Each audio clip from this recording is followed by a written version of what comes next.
प्रिय मेरे दोस्तों, सभी श्रोतागण से नमस्ते प्रणाम करती हूँ। मैं श्रीमती परमिला इलाहाबाद जिले से मैं एक लाचारी गीत दे रही हूँ। बहुत प्यारा नाच गीत है, आप लोग सपोर्ट करें। प्रिय भाइयों, माताओं, बहनों सभी से निवेदन है। अमवा मेला गलती कोरा टिकोरा कोई तोड़े टिकोरा कोई तोड़े न पावे।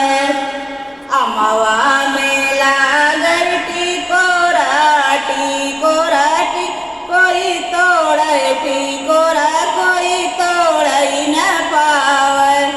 तोड़े ननद ननदोइया ननद जी के भैया टिकोरा कोई तोड़े न पावे। अमवा मेला गए टिकोरा टिकोरा कोई तोड़े टिकोरा कोई तोड़े न पावे। अमवा मेला गए टिकोरा टिकोरा कोई तोड़े न पावे। सोने की थारी में जमुना परोसी सोने की थारी मैं जमुना परोसी।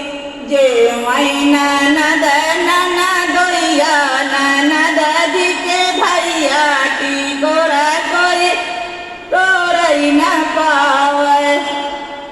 जे मैना ननद ननदोइया ननद जी के भैया टिकोरा कोई तोड़े न पावे। अमवा मेला गई टिकोरा टिकोरा कोई तोड़े टिकोरा कोई तोड़े न पावे।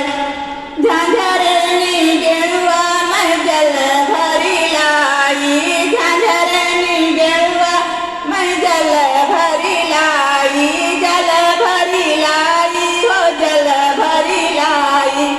घूटाई ननद ननदोइया ननद जी के भैया टिकोरा कोई तोड़े टिकोरा कोई तोड़े न पावे। घूटाई ननद ननदोइया ननद जी के भैया ननद जी के भैया टिकोरा कोई तोड़े न पावे। अमवा मेला गई टिकोरा टिकोरा कोई तोड़े न पावे। लाइची लावांगे कबीरा लगाऊं लाइची लावांगे कबीरा लगाऊं।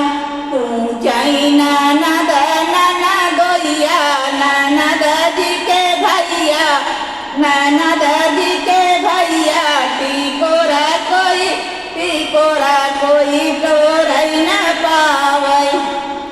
अमवा मेला गई टिकोरा टिकोरा कोई तोड़े टिकोरा कोई तोड़े न पावे।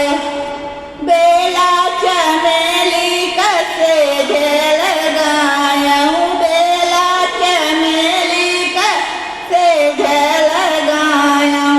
सुताई ननद ननदोइया ननद जी के भैया ननद जी के भैया टिकोरा कोई तोड़े टिकोरा कोई तोड़े न पावे।